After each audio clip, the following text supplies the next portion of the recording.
All right, we are recording, and we have like this sort of impromptu night watch episode. We have Tom Maciejewski. Is that pronounce your name right, Tom? Is that right?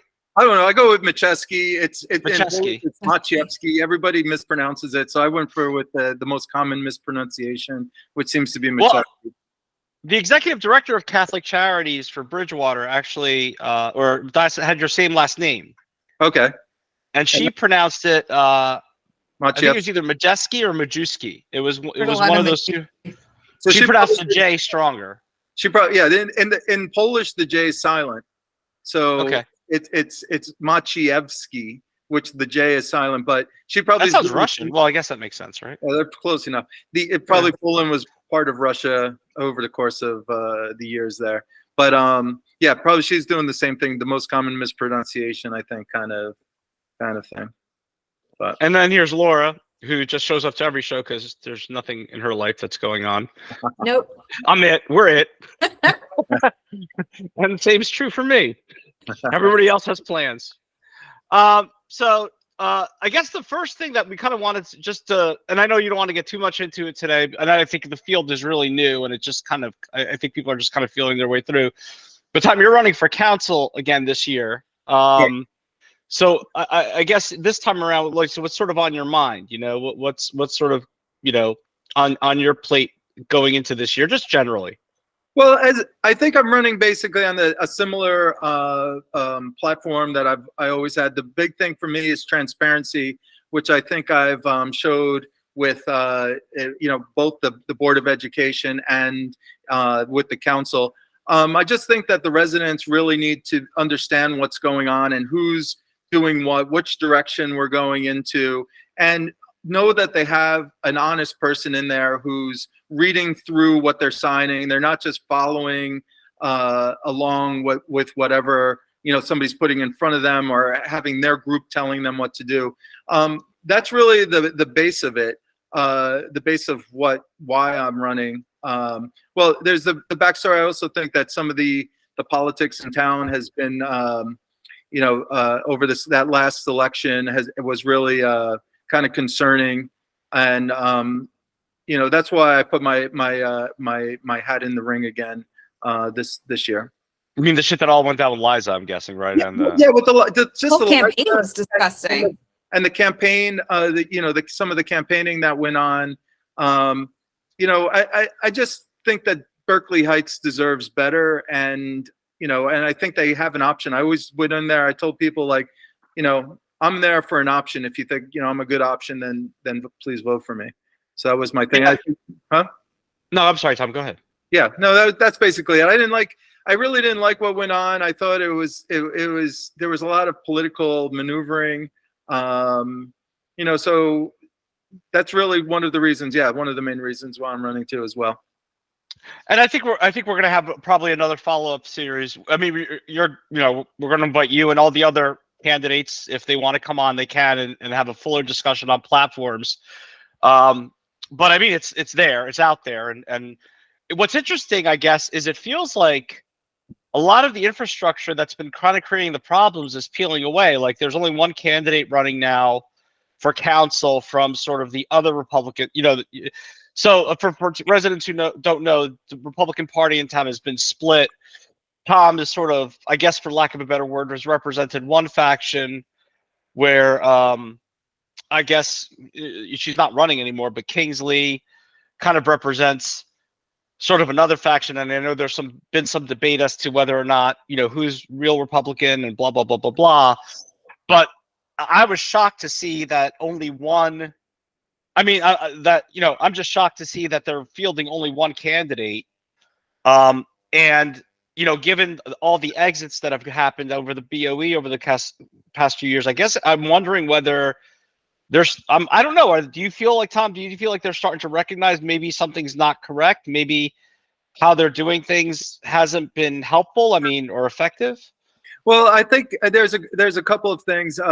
One is I think some of their actions are starting to be harder to defend and moving forward. And I think that people really probably didn't want to get involved after some of the shenanigans in this last election. So I would assume that they had a harder time to fill it with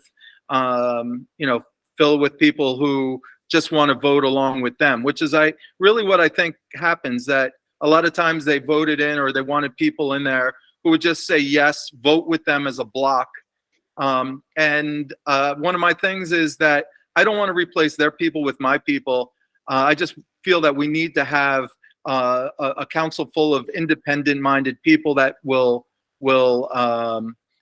read and do their homework and create their own independent decision, rather than vote along, I guess, the party lines or whatever you want to call them. It shouldn't even be that in a local election. But you actually brought up one point, and I think I actually wanted to write an article on this for Community Watch. Was a lot of people in town don't really understand how the whole Republican Municipal Committee or the Democrat Municipal Committee in town works. And, when people get the line, they don't really even probably realize how those people get the line. And what happens is there's a group, it's called the Well, can you explain the line too for people, like what you mean by that? Yeah, the line is, so you have a line, and let's say in the last presidential election, you had Donald Trump at the top of the line, and then you had other candidates below it, and that went all the way down to the local candidates, which were, which was I don't know if Mayor wasn't there, I don't think that year, but or maybe it was, and then you have the council. But all those, it follows down just one straight line, which is usually considered the Republican line or the Democrat line. And in a primary, that holds a lot of weight. So how the candidates are decided who decides who those candidates are in the line is, for the local election, is the Republican Municipal Committee. And you have a group, it's 22 people, 2 people from each district, 1 male, 1 female from each district. They are elected. However, most people don't know who they are. And also they get to put themselves on the line, which is also, so they get to give themselves an advantage by putting themselves on the line. And when we talk about the line, it's on the ballot line. It's on the ballot line, yeah, correct. Right. So it's a straight line. It's a visual thing where it's just straight down. So maybe somebody wanted to vote for Donald Trump, and they didn't know who was running locally. So they would just go down this line and assume that somehow Donald Trump endorses, whoever's running on the local ballot. And in the primary, I think some people actually get confused whether, this is a Republican primary, so it's everybody on there is Republicans. Some people get confused with that a little bit too, thinking that the Republican line are the only Republicans, and anybody else who's not on the line is not a Republican. And I think it's just really unfair for the people who aren't the insiders. So if you're an insider, you get basically all the advantages that line gives along. There's other things like even the ballot positioning. They always will get they will get bracketed with the top candidate. So if there was nobody running against Trump, there was, but if there's nobody running against Trump, that whole line would be shifted all the way to the left.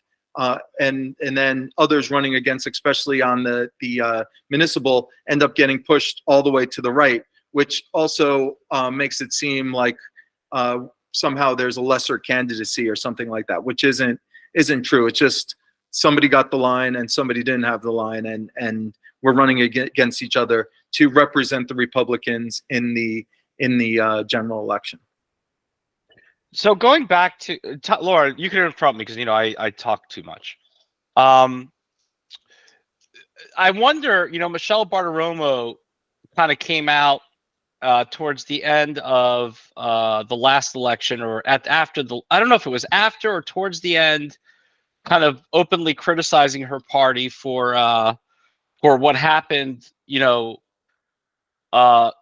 not just about Liza per se, but a lot of the campaign materials. And I wonder if shit is falling apart there, which doesn't mean that it's over. It doesn't mean that the Republican Party is over. It just might be a necessary sort of like time period for a reevaluation. I guess I'm just throwing that out there, that this feels significant to me, that the fact that that this is an Tom, you've always advocated for redefining, I don't know about the party, but I guess clear lines of difference between two parties. And I guess it's an opportunity to do that. I don't know, I'm not speaking to whether I agree with that direction or not, but, I wonder if this creates a bit of a vacuum for there to be sort of a redefining moment for that party in town.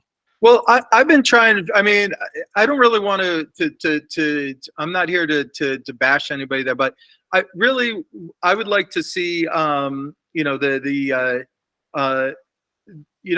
locally, I don't think there really should be lines. I actually believe that there should not be Democrats. It should just be the candidates running. No party affiliation? Yeah, no party affiliation. And, you run on your platform. I don't think that party affiliation, we're not running under gun laws and we're not doing any of that. We're basically running on the budget. That's really what's about. And is there really that much difference between a budget? I mean, maybe somebody can argue that the Democrats generally would want to spend more and the Republicans would want to spend less. But really there's not that much difference. It's just who's going to do the right thing. So first of all, I would like to see it not be partisan in the local races and just we're voting for the best. But the problem is, where does the money? So this is the poison, right? The poison is the reason why it's so hard is the money. The party's bringing the money for the campaigns, no?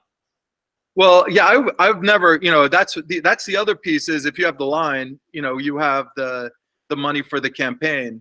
But yeah. I also don't feel that, is that really, the thing? Do you want outside influences on our town, or would you rather have more of a grassroots funded campaign? So that's the other thing. Regarding I think we're going back to your question about the little bit of a fallout with or the vacuum, yeah. The vacuum is I think that people really see that there's a bunch of infighting and a bunch of it got nasty, and I don't really think it needs to be as nasty as it is, and and trust me, I haven't been the most innocent on that, and but a lot of but there is just it's just there's no need for it. We could go forward, and as a town we can all work together. There doesn't need to be a campaign where we're running trying to for example, in this case, when they tried to remove Liza because of a political, I called it a little bit of sore loserness in there. I thought that they lost the campaign and then they went through and had to follow through with it politically. I mean, really, the way I see it is it can all work together. We should all be working together. And I've agreed and disagreed with both sides. I've agreed with, Gene Kingsley on a lot of things, actually. And I've disagreed with her. I've agreed with Angie on a bunch of things, and I've disagreed with her. And I think that's true for most people. I think that's true for most people. Yeah, exactly. It doesn't need to be, well, oh, Angie's voting on this, so we need to everybody attack her, and really, she's doing a horrible job. When she's doing a good job, say she's doing a good job. Or if Jean's doing a good job, I've complimented her in the past. It's not an easy thing too. The more, when I first got into this, it almost seems like, oh, it's easy, but it's one thing you learn the more you've been into it. It's much more easy to criticize than to actually, do the job. And so, I did see that, everybody's doing, trying to do a good job. I disagree with the direction a lot of this stuff went in. I think a big part of my history was I ran basically against the massive spending on the municipal building. And in hindsight, we must be up to over $40 million on this building. And I don't think there's anybody in town who looks at that building right now and says, that was a great use of $40 million. I don't see it. I tried to stop it. That was my— Yeah, you did. almost Yeah. my entire campaign was to like, look, let's cut this budget back. Let's not do, they had a chance at 28 million. I thought 28 million was way too expensive. They put it to bid another 4 million. I said, let's cut the project back instead of spending 4 million more. Let's cut the project back. They voted on the extra 4 million. They wanted to do this guaranteed maximum price contract. I said that's going to be the minimum price, and in fact, that was true. And the same thing's true with the buildings, the apartments in town. People, now that these things are getting built, I think people are seeing that this is a drastic change in town, and that, and this is similar to the Board of Ed, is that we've been locked out of all those decisions. And I actually tried to get a lot of that on the ballot for a referendum and was denied. And I think I got like 500 signatures to get it put the municipal building put on the ballot to allow residents to have a vote on it. And the administration at that time disallowed me, which was the previous administration. They disallowed it to go forward, and it never got to a vote. They used something called the Local Redevelopment and Housing Law. Yeah, I remember that article. Woody or whatever, Woodruff kind of. All right, let's change. I'm sorry, Tom. Yeah, no, that's it. All right, let's change gears. And Laura, I can't hold this show up with my good looks alone. Well, you So just I won't need some shut help. up. So can we move to OPRA? You're the OPRA person. So Laura, you kind of you asked about that. I used to be number 2, but now maybe I'm number 1. No, you are. You are like the Oprah. You are like the man before you get to Lures, the man. Yeah. I guess I'm so fascinated by your knowledge, like both with the Board of Ed and with the township. Like you literally read everything. You're like the township historian when it comes to both township and Board of Ed issues. So I guess I'm curious. I know you want to move to a Board of Ed and OPRA, but why town council and not Board of Ed? And I guess how you got in so deep with OPRA, and you've helped so many people, including myself. So where that kind of passion came from, and where you see this possibly finding that light at the end of the tunnel, if there is one. Yeah, I mean, my history with OPRA is I think interesting. I literally put my name into the ballot, and I told people a bunch of times initially, almost as like, oh, this might be something interesting to do. So I ran for council, and I had no idea what was going on. I literally had zero idea about anything. I didn't follow it. I was like the lay person in town who really didn't have the time to follow everything. And so I had one campaign thing, and that was transparency. I'm like, why don't I know more about what's going on in town, right? Most people don't. Most people really don't know what's going on. I think you've done a great job. That's something that I could have done, with the show and just pushing out the community watch. So I think that's reaching a lot of people, and a lot of people are more knowledgeable for it. But so I ran on one thing called transparency, and I just said everybody should really know and understand why their taxes were going up, what we're spending the money on. And then once I did that, I kind of opened up a huge can of worms, because it was right at the time of the municipal building. There was a lot of secrecy going on. And as you start getting into OPRA, you start poking at things that people really probably don't want you to see. They don't want to discuss the real topics. They just want their thing to go through. They don't want any resistance. And I understand why you would do that, but at the same time, we also have a say. We're the ones paying the bills. So that's how I got into OPRA. And then little by little, I was just like, okay, let me see what else I can OPRA. And I was also, I was affiliated with Lures early on, and with somebody called John Paff, who's the true king of OPRA. And he, back then I wrote something called the Berkeley Heights Sunshine Act, which would do stuff. I remember that. I supported that. That was a good call. Yeah, it was, and that was another thing that I got signatures on. I got about 400 signatures on. What happened to it? The previous administration denied it, and they wouldn't allow it to go to the ballot. So it was a very simple thing too. It's just basically that you can't make last-minute changes to meetings, that you shouldn't be on your cell phone during a meeting. There was 4 points. I think those two were big ones. I forget, there was another two things that if you're making changes to a meeting, the meeting agenda, that you have to provide enough time. If not, those changes cannot go into that meeting, which is something I think you're finding out with the Board of Ed.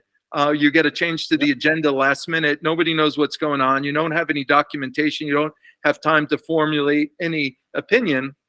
So you can't really participate in that meeting. So that's what that was supposed to accomplish. But unfortunately, because of the administration at that time, that was denied. And everybody on the board, I tried to have the council themselves bring it up and put it on the agenda for a vote, and they wouldn't even read it at the council meeting, or they wouldn't vote on it. Nobody would support it. Nobody would there. And it was really, again, I don't think there was any reason other than this political agenda where there's sides to something. There's their side and anybody else. And that's really, I think, what happened. But getting back to OPRA, I got into OPRA that way. I found that there's a couple of, good documents that show what's going on. Some of the correspondence, correspondence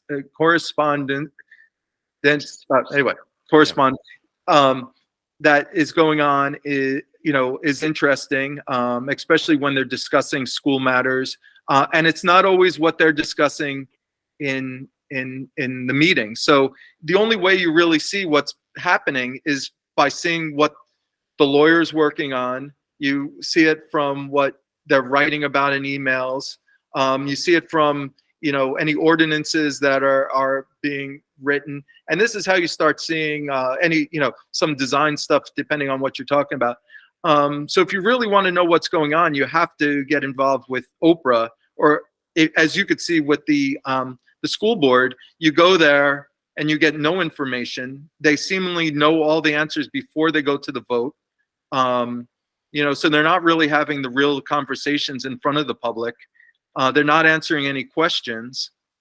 So how else do you really know what's going on? Well, not only that, they wait now till the end so that they can just spout whatever garbage they want to, and it can't be challenged, right? Because they're having this last word, and it's for the sound clip.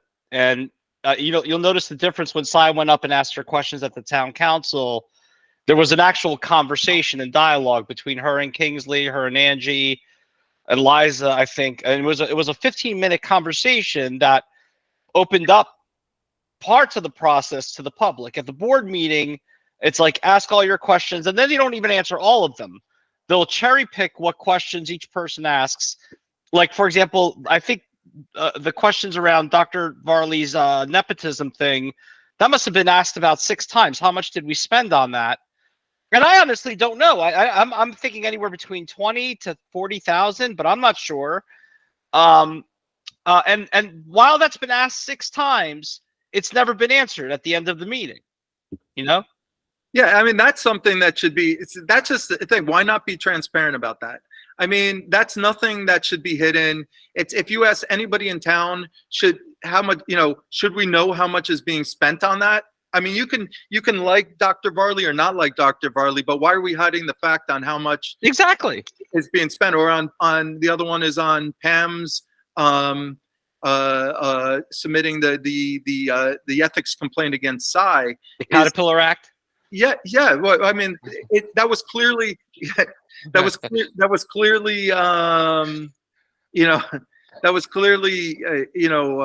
politically motivated, and it's using our money to do that. So how much does it cost? How much does it cost now to defend all of them for passing that? And on top of that, how much does it cost to now defend Cy? Because she can't use the board attorney because the board attorney is involved. I mean, they created a spending shit show with that thing, Yeah.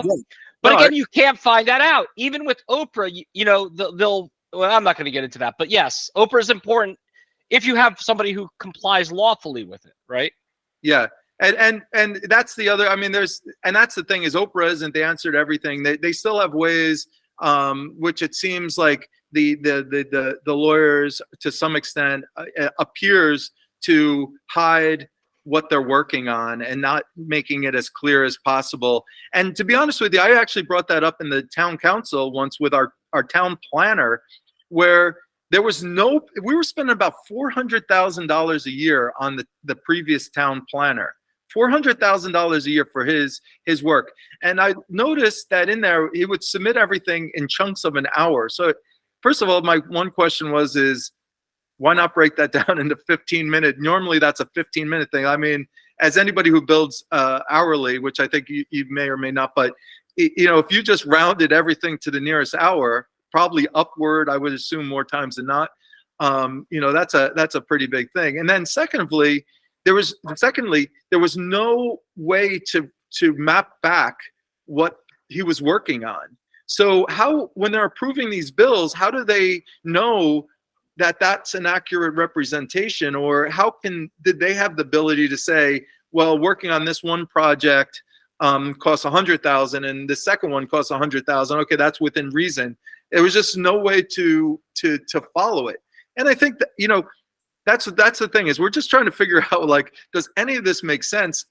And what I don't think either of these government entities got is that the more they fight back, it just looks suspicious. And maybe that's what drove me a lot too with this OPRA stuff, is you don't get the answer. You don't get a clear-cut answer, and you don't get an answer like, well, we don't have that available. It's not that easy. But you get something that looks suspicious. I don't know. And then once that happens, then you're saying, well, okay, let me send these other couple OPRAs to see if I could figure this out myself another way. And it just, that ends up snowballing, I think, a little bit. And I think the same thing happens in, you know, the Board of Ed. All right, so we're at our mark. We try to keep the show under 45. Laura's talked, really dominated this whole show, Tom. I'm sorry that she's really glad I showed up. I feel like I played an integral role in this. I mean, I guess she doesn't get the point of having guests on the show is to let them talk. You almost participated as much as John Leo on the show. All right. So Republican town council candidate Tom Maciejewski. I'm just gonna call you Tom. We just call you Tom. Any candidate wants to come on, you know, they can come on. We'll have a more formal discussion, hopefully, in the future, Tom. You know, about your platform and more details on that. I think today was more just a little bit of a historical background from your perspective, right? Yep. All right, guys. Say one thing. I've just, again, I think I mentioned it, but I think you're doing a great job with the Community Watch and everything that's going on here, and just getting the word out. I think that people in town are definitely understanding the bigger issues that have gone undiscovered in the past. And I just wanted to say thank you for that. Thanks, Tom. Yeah, we appreciate it, man. Yeah. Do you consider yourself a fellow angry parent? No, Will you wear the brand? Yeah, I don't know. I probably would fall under that. You know, somebody probably puts me under that umbrella. I just try to find out the facts, and to be honest with you, I try to give everybody the benefit of the doubt. But that's getting hard. It gets hard sometimes, and especially when there's curious stuff going on. And I think in the Board of Ed, we could definitely do better with the money that's being spent. I think you're driving that point home, which is correct. All right. Good night, Tom. Okay, Laura. Thanks for having me. Thank you. Okay. Bye-bye. Bye.